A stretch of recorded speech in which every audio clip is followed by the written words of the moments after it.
흔들려도 괜찮아. 엠마오의 두 제자에 대한 이야기를 여러분들과 함께 나누어 보려고 합니다. 우리가 잘 아는 것처럼 예수님이 십자가에 달리신 후에 예수님은 이미 부활하셨는데 엠마오로 두 제자가 가고 있었어요. 그들의 믿음이 흔들렸어요. 여러분, 우리들의 삶에는 종종 흔들림의 시간들이 있습니다. 그런데 저는 흔들림의 시간을 실패라고 정의하지 않았으면 좋겠습니다. 오늘 우리는 흔들림의 시간 가운데 찾아오셔서 만나주시고 힘을 주셨던 예수님을 엠마오의 두 제자를 통해서 우리들이 만나게 됩니다. 혹시 여러분들 가운데 믿음이 흔들리고 삶이 흔들리는 분이 있다면 오늘 여러분들에게 찾아오시는 주님이 여러분들을 붙잡아 주시기를 간절히 소원합니다. 흔들림이 왜 무서울까요? 우리는 흔들리는 순간에 우리들이 때때로 버림받았다는 느낌을 받는 것 같아요. 가만히 생각해 보세요. 엠마오의 두 제자가 예수님을 버렸다기보다는 예수님께서 십자가에 달리셨을 때 엠마오의 두 제자가 느꼈던 감정은 버림받았다는 느낌이었을 것 같아요. 그들은 예수님을 따라다녔고 예수님께 대한 소망을 가지고 있었는데 예수님께서 십자가에서 죽으시니 그들은 이제 버림받았다, 끝났다라고 생각하지 않았겠습니까? 그런데 그들이 실망에 쳐서 내려가고 있는 엠마오로 가고 있는, 다시 말한다면 그들의 사역의 자리였던 예루살렘을 떠나서 엠마오로 가고 있던 그 길에 예수님께서 다가오셔서 동행하고 계셨어요. 우리가 읽었던 본문 말씀이죠. 제가 다시 본다면 그날에 그들 중 둘이 예루살렘에서 20보리쯤 되는 엠마오라 하는 마을로 가면서 이 모든 된 일을 서로 이야기하더라. 그들이 서로 이야기하며 문의할 때 예수께서 가까이 이르러 그들과 어떻게 하셨어요? 동행하시나 그들의 눈이 가리워져서 그인 줄 알지 못하거늘. 말씀을 묵상하다 그런 생각이 들었어요. 우리의 마음이 흔들리면 우리의 눈이 어두워지나 보다. 마음이 흔들리면 우리의 판단력도 흐려지나 보다. 때때로 마음이 흐려지면 우리들이 헛것을 볼 수도 있는가 보다라는 생각이 들었어요. 바로 직전까지 예수님을 메시아로 알고 따르던 그들에게 예수님이 십자가에 달리셨다는 그 비극적인 사건을 들었을 때에 그들의 마음이 흔들렸고 절망적인 그들의 삶에서, 자, 여기서 절망이라고 하는 말을 생각해 볼까요? 그들은 왜 절망했을까요? 저는 절망은 우리들이 이해할 수 없는 순간에 찾아온다고 생각해요. 어떤 일이 일어나든 우리들이 이해할 수 있는, 우리들이 납득할 만한 일이라면 그게 절망적일까요? 그 예수님의 죽음이 그들에게 이해가 될 수 없는 일이었어요. 그 일이 그들의 마음들을 흔들어 놓았던 것 같아요. 그런데 참 흥미롭죠. 이들이 흔들린 마음을 가지고 절망을 가지고 걸어가면서 서로 문의하며 이야기합니다. 참 저는 이런 생각이 들더라고요. 그래, 모르는 사람끼리 얘기해봐야 뭔 답이 나오겠냐. 그들이 서로 문의하며 이야기할 때 그들의 마음은 더욱 답답했을 것 같아요. 여러분들 마음이 흔들릴 때 같이 흔들리는 사람하고 이야기해야 아무 소용없습니다. 그들이 지금 그런 상황이었던 것 같아요. 그들 옆에 예수님께서 동행하고 계셨는데 오늘 성경이 분명히 이야기하고 있는데 그들의 눈이 가리워져서 그인 줄 알지 못하거늘. 흔들리는 그의 인생 가운데 예수님이 동행하고 계셨는데 그들의 눈이 가리워져서 예수님을 보지 못하고 있는 거죠. 오늘 성경 말씀은 엠마오로 가는 사람을 뭐라고 표현하고 있냐면 두 제자라고 표현하고 있습니다. 아마 이들은 12제자에 속했던 사람은 아니었던 것 같아요. 그런데 두 제자라고 이야기한 것을 보니까 12제자 중에 하나는 아니었지만 예수님의 측근에서 예수님을 따라다니던 제자 중에 하나였을 것이다 라고 하는 것을 우리들이 상상할 수 있을 것 같아요. 그런데 그들이 문제 가운데 예수님이 십자가에 달리신 그 일을 이해할 수 없다고 생각할 때 그들은 문제에 함몰되기 시작하죠. 여러분 잘 기억하세요. 문제에 함몰되면 답이 보이지 않습니다. 우리의 인생에 흔들리는 순간에 문제에 집중하면 답이 보이지를 않습니다. 그래서 우리들이 무엇을 보느냐, 무엇을 집중하느냐에 대한 문제인데요, 저는 우리의 믿음과 우리의 신앙도 아주 중요한 일이라고 생각하는데요, 이들이 엠마오로 가는 두 제자가 예수님과 함께 길을 가고 있었으나, 예수님과 함께 말을 주고받고 있었으나 그들의 마음이 흔들려 옆에 가는 분이 주님이심을 보지 못하고 주님을 주목하여 보지 못했을 때 그들은 여전히 주님과 함께 동행하며 슬픈 빛을 띠고 있었어요. 여러분, 너무너무 신기한 건 요즘 우리 사회에 지금 소위 말하는 조국 사태라고 하는 것 때문에 양 진영이 이렇게 딱 갈라져 있는데, 저는 뉴스에서 나오는 사람들 패널들의 이야기를 들으면 너무너무 신기한 거예요. 한쪽 편을 드는 사람은 끝까지 그 편에 맞는 이야기만 합니다. 어쩌면 모든 것들이 그렇게 해석되는지 모르겠어요. 이전에 이런 일들도 마찬가지고, 사실 우리들이 무엇을 보느냐, 무엇을 집중하느냐가 우리들에게 참 중요한데, 이 엠마오로 가고 있던 두 제자가 슬픈 빛을 띠고 마음이 흔들려 주님을 바라보니 주님을 볼 수 없는 거예요. 슬픔으로 눈이 가렸던 이들의 인생에서 정말 중요한 것이 있는데, 그들이 보아야 될 것, 그들이 흔들린 가운데서 그들이 보아야 될 것이 있었던 거죠. 저는 이런 생각을 합니다. 우리들의 믿음이 흔들릴 때 우리들이 보아야 될 것이 있다. 그게 뭐냐면 우리들이 경험했던 믿음의 흔적을 찾는 일이라고 생각해요. 만일 이 엠마오로 가고 있던 이 두 제자가 그들이 주님과 함께 하면서 그들의 삶에 찾아왔던 확신에 찾던 그들의 믿음의 흔적을 보았더라고 하면, 주님과 함께 했던 그 시간들을 기억했더라고 하면 그들이 그렇게 흔들렸을까? 문제는 흔들리는 그 순간에, 그들이 믿음을 잃어버렸던 그 순간에 그들이 보아야 된 믿음의 흔적을 찾지 못하고 있었다. 오늘 제가 여러분들에게 도전합니다. 여러분들의 인생에 흔들림이 찾아올 때 여러분들의 인생에 있었던 믿음의 추억을 기억하십시오. 하나님과 함께 하셨던 그때를 여러분들이 기억하십시오.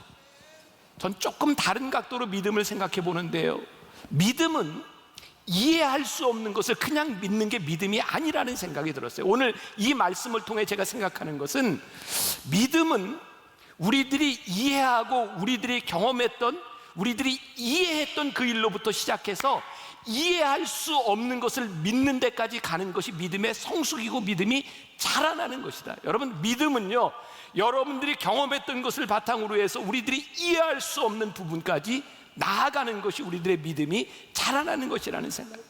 여러분, 부활하신 예수님의 약속을 붙들고 그 약속에 붙들고 마가의 다락방에서 기도했던 사람들에게 확신이 와요. 성령을 체험하고 마가의 다락방에서 오순절을 경험하게 되죠. 흔들려도 괜찮아요. 흔들릴 수 있어요. 우리의 믿음은 언제든지 흔들릴 수 있어요. 그러나 우리들이 붙들어야 되는 것이 있어요. 우리의 믿음의 추억이 있어야 되고 믿음의 흔적이 우리들에게 있어야 돼요. 요한복음 6장에 이런 말씀이 있어요. 60절 이하에 있는 말씀인데, 제자 중 여럿이 듣고 말하되 이 말씀은 어렵도다, 누가 들을 수 있느냐 한데, 예수님께서 말씀하시는데 믿을 수 없다는 거예요. 그때부터 그의 제자 중에서 많은 사람이 떠나가고 다시 그와 함께 다니지 아니하더라. 예수께서 12 제자에게 이르시되 너희도 가려느냐? 시몬 베드로가 대답하되 주여, 영생의 말씀이 주께 있사오니 우리가 누구에게로 가오리까? 우리가 주는 하나님의 거룩하신 자인 줄 믿고 알았사옵나이다. 베드로에게 그 믿음이 있을 때 다른 사람들이 다 흔들려 떠나가도 베드로가 주님을 붙들겠다고 이야기하죠. 이 위대한 베드로가 그 다음에 흔들리지 않았나요? 아니요, 흔들렸어요. 그는 또 흔들렸어요. 그런데 그를 붙잡아줬던 믿음의 추억들, 예수님을 3번씩이나 부인했던 베드로가 예수님의 눈빛을 보았을 때 밖에 나가서 통곡하고 울었던 주님의 눈빛을 볼 수 있을 때 그는 흔들렸지만 다시 붙잡아주시는 주님을 경험하게 되죠. 흔들리는 믿음에 대한 답은, 여러분들 잘 기억하십시오. 내가 모든 것을 다 알게 되었다, 이것이 아니라 답을 아시는 주님을 믿게 되었다라는 거예요. 여러분, 제자들이요, 예수님이 하시는 모든 것들을 다 이해하기 때문에 믿음이 생기고 모든 것이 풀려진 것이 아니라 주님이 누구신지를 믿을 때 그들에게 모든 것이 풀려지는 거죠. 결국은 주님에 대한 신뢰, 이것이 믿음인 거죠.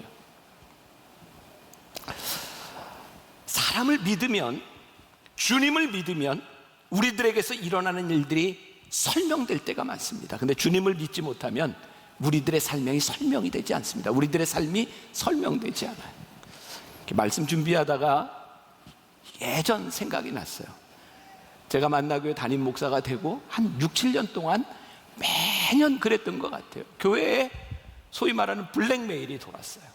저에 대한 이야기, 되게 이야기라는 게 돈 문제, 여자 문제, 이런 얘기가 그냥 편지로 돌아요.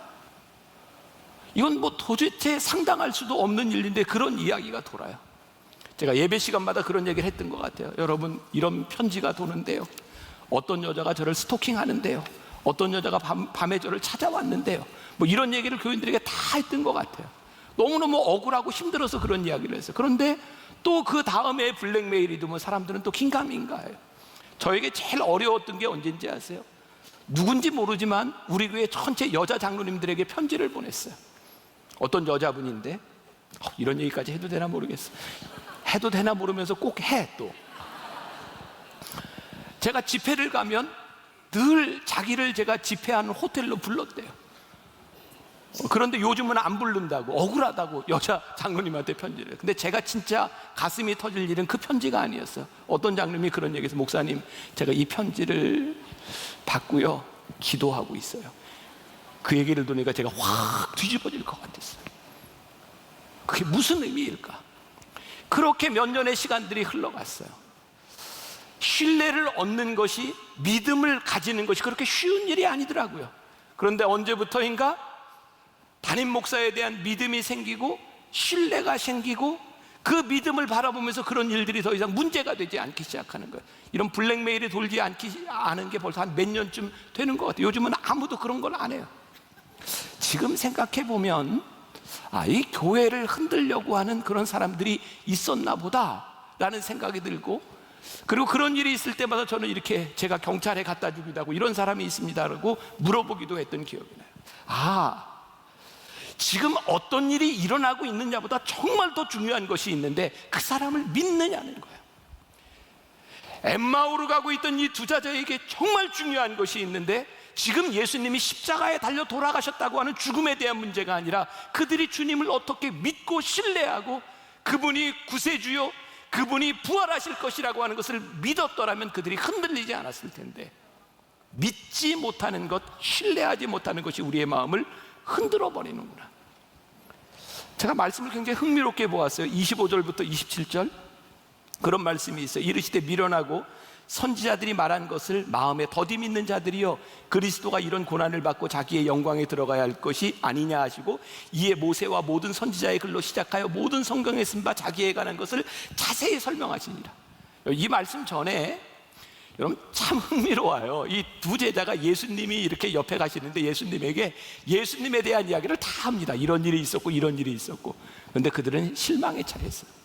예수님께서 그들을 바라보며 이렇게 말씀합니다. 미련하고 선지자의 모든 것을 마음에 더디 믿는 자들이요. 예수님 어떻게 미련하다는 말을 하실까요? 예수님이 두 제자를 보고 이 미련한 놈들아 그러셨어요. 근데 말씀의 뉘앙스를 보면 예수님은 그들을 질책하셔서 이 미련한 놈아 이렇게 말씀하시는 거 아니라, 아유 이런 미련한 놈아, 그 말씀은 뭔지 아세요? 지금부터 내가 하는 말을 잘 들어라. 그리고 예수님께서 선지자에 대한 이야기들을 처음부터 시작해서 오늘 말씀해 보니까 자세히 설명해 주셨다. 이 부분에서 저는 이런 제목을 잡아봤어요. 친절한 예수님. 어디서 많이 들어봤죠? 친절한 금자씨? 친절한 예수님. 예수님이 이 미련한 자들아 라고 말씀하셨을 때 예수님은 그들을 지적하시려고 하신 것이 아니라 그들에게 무엇인지를 잘 설명해 주셨어요. 그리고 예수님께서 이 모든 것들을 다 설명해 주셨을 때 어떤 일이 일어났는가? 31절에 보니까 그들의 눈이 밝아져 그인 줄 알아보더니 예수는 그들에게 보이지 아니하시는지라. 자, 여러분 보세요. 진짜 놀라운 일이 일어났어요. 예수님께서 다 설명해 주시고 나니까 그들의 눈이 밝아져, 영어 성경에 오픈, 그들의 눈이 열려졌다고 되어 있어요. 그인 줄 알아보더니 recognize, 예수님이 누구신지를 그들이 알게 되었는데 이제 그들의 눈에 예수님이 보이지 않는 거예요. 예수님이 그들과 동행하는 엠마오로 가는 그 길에서 그들은 예수님이 동행하시는데 예수님이 누군지 알지 못했어요.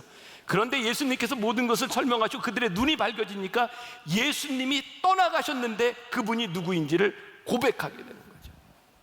옆에 계셔도 알아보지 못했던 그 예수님, 그래서 그들은 슬픔과 절망이었는데 이제 예수님이 사라져버렸는데 예수님이 눈에 보이지 않는데도 그들에게 소망이 생겼다. 지금 이런 이야기를 하고 있는 거예요. 소망은 현실에 있는 것이 아닙니다. 소망은 믿음에 있는 거죠. 말씀 준비하다 이런 적용이 가능할 것 같아요. 아내들에게는 남편이 있습니다. 사실 중요한 것은 남편이 존재로서 내 옆에 있는 것이 중요한 것이 아니라 내가 그 남편을 얼마나 신뢰하느냐에 대한 문제인 것 같아요. 아무리 존재해도 그 남편을 신뢰하지 못한다면 그 남편은 내 남편이 아닙니다. 내가 내 아내를 신뢰하지 못하면 아무리 존재해도 그것은 내 아내가 아닌 겁니다. 믿음의 눈으로 보면 하는 행동이 다르게 보여지는 겁니다. 예수님께서 행하셨던 일들이, 예수님께서 약속하셨던 일들이 믿음의 눈으로 볼 때와 흔들렸을 때가 다르다는 거예요. 남편을 의심하는데 남편이 여기서 예쁜 옷을 사면 저거 누구에게 주려고? 근데 남편을 믿는 사람이라면 예쁜 옷을 살 때 고마운 마음이 먼저 들지 않겠어요? 우리들에게 일어나고 있는 일 가운데 내가 누구를 믿느냐는 그들의 행동을 보는 우리들의 눈이 달라지는 거죠. 예수님께서 행하시는 우리의 인생에 일어나는 이 믿음의 역사들을 바라보며 우리들이 예수님을 믿을 때 흔들렸던 우리들의 믿음 가운데서 우리들이 소망이 생깁니다. 근데 예수님께서 그들에게 찾아오셔서 친절하게 그들에게 설명해 주셨어요. 저는 우리가 변화산을 지나면서 흔들려도 괜찮고 울어도 괜찮고 우리들에게 다가오시는 예수님을 보았어요. 예수님이 어떤 분이신지를 우리들이 알기 시작할 때 흔들리는 것이 그렇게 문제되지 않는 거예요. 왜? 예수님이 찾아오셔서 우리를 붙잡아 주실 수 있으니까. 중요한 것은 그들이 예수님이 누구인지를 알기 시작했을 때 그들에게 나타난 일이었어요. 자, 33절부터 35절 같이 봉독합니다. 33절부터 32절부터 보겠습니다. 32절부터 그들이 서로 말하되, 같이 볼까요? 시작. 그들이 서로 말하되 길에서 우리에게 말씀하시고 우리에게 성경을 풀어주실 때에 우리 속에서 마음이 뜨겁지 아니하더냐 하고, 33절 곧 그때에 일어나 예루살렘에 돌아가 보니 11 제자 및 그들과 함께한 자들이 모여있어 말하기를 주께서 과연 살아나시고 시몬에게 보이셨다 하는지라. 두 사람도 길에서 된 일과 예수께서 떡을 떼심으로 자기들에게 알려주신 것을 말하더라. 조금 은유적인 표현이기는 한데요, 엠마오로 내려가던 그들의 인생이 하얀 곡선을 그렸다면 엠마오에서 예루살렘으로 올라가던 그들의 인생은 열정으로 가득합니다. 우리의 인생은요, 내려가는 인생이 있고요, 올라가는 인생이 있는 거예요. 예수님의 말씀을 듣고 예수님이 보이지 않아 그분에 대한 확신이 생겼을 때 그들이 찾아온 것이 뭐냐면 왠지 그들의 마음이 뜨거워지면서 그들이 예루살렘을 향해 올라가기 시작했다. 엠마오로 내려가면서 그들이 하던 이야기는 의심으로 가득했다면 똑같은 예수님에 대한 이야기를 하고 있는데 이제는 그들이 확신 가운데 차서 예수님에 대한 이야기를 하고 있어요. 놀랍잖아요. 똑같은 예수님에 대한 이야기를 하고 있는데 의심에 차서 하는 이야기와 확신에 차서 하는 이야기들, 마음이 뜨거워졌다라고 되어 있어요. 제가 오늘인가 어제 새벽에, 제가 지금 시간 관념도 없어요. 좀 잠을 못 자서 예수님을 우리들이 믿는 증거도 확실하지만 믿지 않는 증거도 우리들에게 확실하다는 이야기를 했어요. 기억하시는지 모르겠어요. 여러분, 우리가 예수를 믿는 순간 우리들에게 찾아오는 것이요, 마음이 뜨거워지는 것이에요. 마음이 뜨거워진다고 하는 것은 뭐냐면 냉랭하게 굳었던 우리 마음의 응어리들이 풀어지는 거예요. 그래서요, 우리의 마음이 뜨거워지면 일어나는 현상이 있는데 우리의 마음이 녹으면, 고체가 녹으면 뭐가 될까요? 액체가 되는 거예요. 사실 제가 6일 동안 여기에서 강단에서 여러분들 이렇게 나와서 기도하고 안수기도 하면서 제가 앞에서 이렇게 찬양인도 하고 있는데 제가 뒤를 안 돌아봤어요. 더러워요, 진짜. 뭐가 더러운지 아세요? 여기다가 콧물, 막 침, 막 눈물 다 흘려요. 죄송해요. 더러운 건 더러운 거예요. 막 흘려요. 여기 그래서 크리넥스 막 갖다 놨어요. 왜일까요? 강단에서 무릎을 꿇고 하나님의 십자가 앞에 서서 내 마음이 녹아지니 내 안에 응어리던 것들이 다 풀어져요. 우리의 인생에요, 우리의 마음이 뜨거워지며 우리들의 응어리가 풀어지고 우리들의 눈물을 흘려보는 그 체험, 강단에서 기도하면서 하나님 앞에 눈물과 콧물을 흘리는 체험들이 우리들에게 필요해요. 흔들림의 순간에 우리를 붙잡아 주셨던 그 열정으로 인하여 우리들에게 그 믿음들이 생겨질 때 가슴이 뜨거워지면요, 우리의 삶에 열정이 생기고요, 삶의 추진력이 생기고요, 내려가던 인생이 위로 올라가게 되는 거예요. 여러분들에게 도전합니다. 흔들려도 괜찮습니다. 근데 흔들림 가운데 우리들에게 찾아오셨던 주님으로 말미암아 우리의 마음이 뜨거워지면, 황수관 박사 아시죠? 황수관 박사. 그분의 간증에 이런 얘기가 있습니다. 3대째 예수님을 믿는 가정에서 자랐는데 유일하게 자기만 믿음이 자라지 않았대요. 믿음이 자라지 않는 아주 중요한 증거 중에 하나가 모든 것을 비판적으로 보고 정죄하게 된다는 거죠. 한 번은 초등학교 3학년 때 학교에 갔는데 담임선생님이 담배를 피는 모습을 보고 이렇게 생각했대요. 저 담배를 피우는 저런 죄인이 나를 어떻게 가르치나. 눈으로 판단하고 누군가를 정죄하며 모든 것들이 그렇게 보였대요. 교회에서도 믿음이 자라지 않았대요. 그런데 어느 날 하나님을 만나고 그가 울기 시작했을 때 그가 예수를 믿으라고 전도하는 사람이 되었고 복음을 전하는 사람이 되었고 그의 삶에 확실한 목표가 생기기 시작했대요. 그의 간증 가운데 이런 것이 있습니다. 그의 목표입니다. D.L. 무디가 죽으면서 하늘문을 열리고 예수님이 마중 나오신다. 그리고 죽었대요.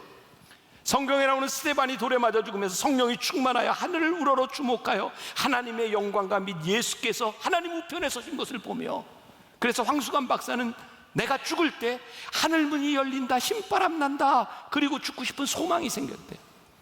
그는 평생을 복음을 전하다가 열정적으로 사다가 신바람 나는 인생을 살다 그렇게 죽은 사람입니다.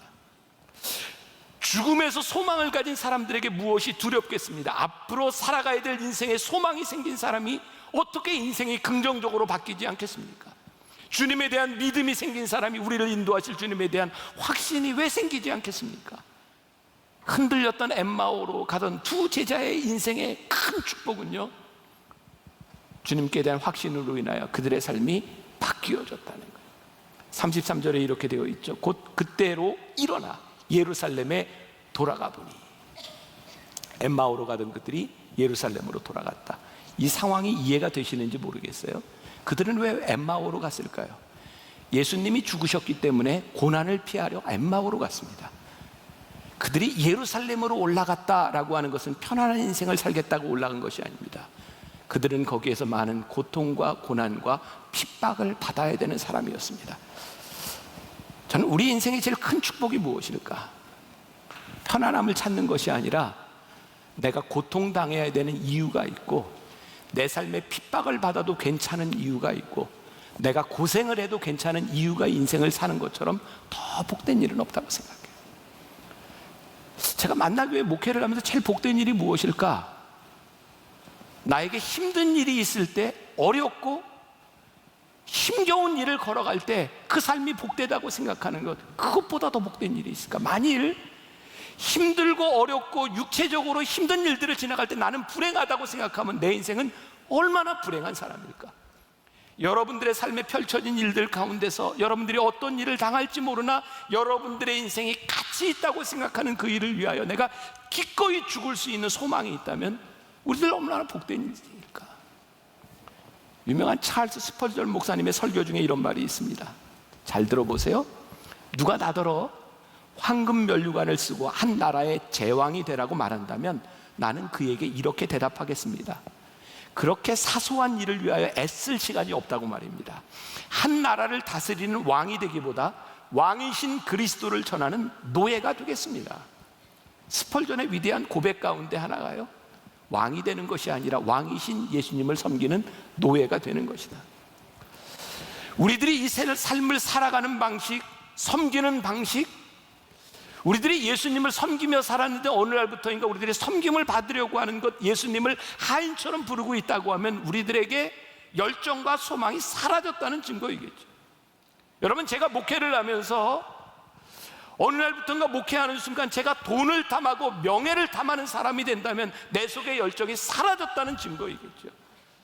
여러분들이 이 세상 살아가면서 하나님의 뜻대로 살아가겠다고 했는데 언제부터인가 여러분들에게 편안함을 추구하며 사명을 잃어버렸다고 하면 우리들에게 문제가 생긴 것이 분명하지 않겠습니까? 그러니까 예수님을 사랑한다는 가장 중요한 증거는 내가 사랑하는 주님을 위하여 내가 더 드리고 싶고 더 희생하고 싶고 더 섬기고 싶은 거죠. 오래돼서 이제 저는 세상이 말하는 완전한 사람이 됐습니다.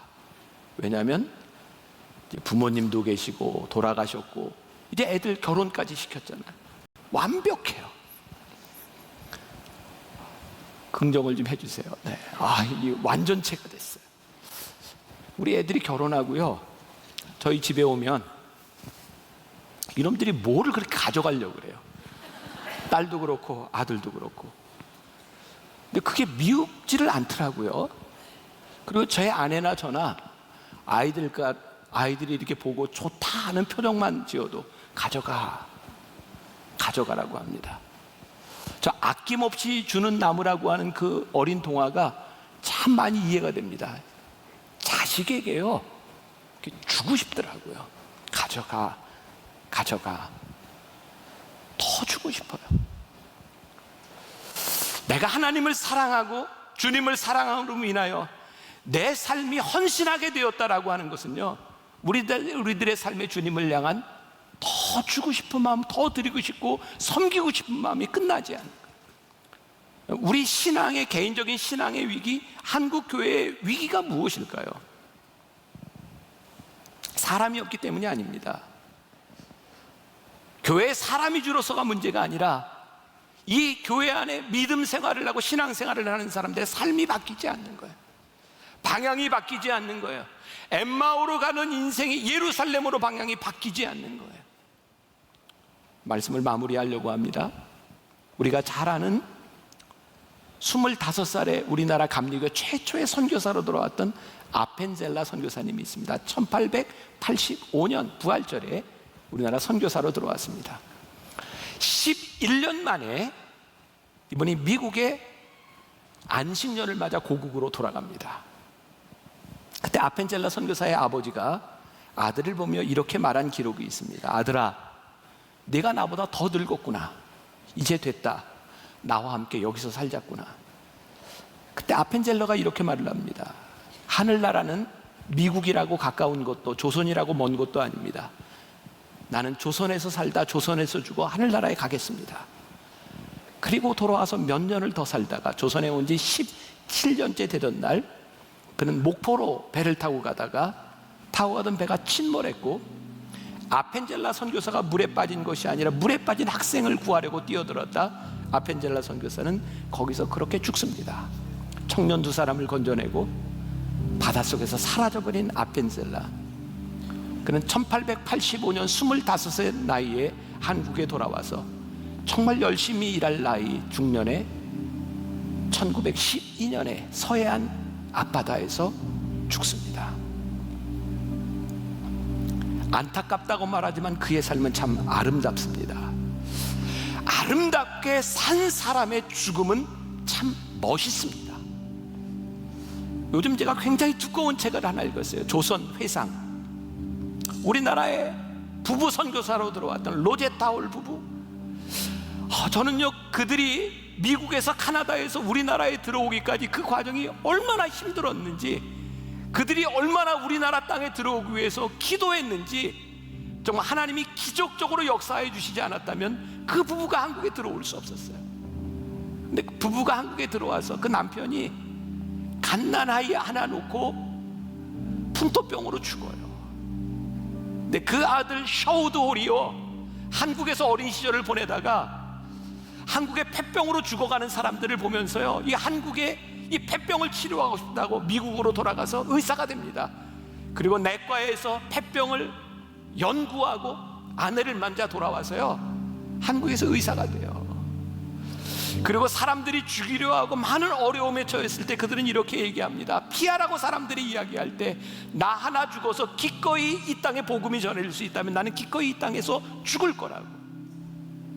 제가 요즘 그 책을 읽으면서, 밤마다 그 책을 읽으면서 사명이 있는 사람의 삶이 저렇게 멋지고 저렇게 멋지게 죽을 수 있구나. 사명이 있으면 멋지게 죽는 데 관심이 있는데요, 사명이 떠나면 살아남는 데 관심이 있습니다. 때때로 우리들의 인생이 흔들릴 수 있어요. 그런데 흔들림 가운데 우리들에게 찾아오셔서 우리들에게 희망을 주시고 소망을 주시고 우리의 가슴을 뜨겁게 하시는 이로 말미암아 우리들이 그 소망을 붙들고 다시 한번 예루살렘으로 올라가는 인생이 되어야 하지 않겠습니까? 사랑하는 여러분, 저와 여러분들이 이 땅에 살아가는 동안 하나님 우리들에게 주신 소명 붙잡고 끝까지 이 길을 갈 수 있는 사람들, 우리가 주님 믿기에 흔들리지 아니하고 그 믿음으로 인하여 우리의 상황이 흔들릴 때 뜨거운 가슴으로 이 일을 끝까지 해내는 믿음의 사람들이 되시기를 주님의 이름으로 간절히 축원합니다.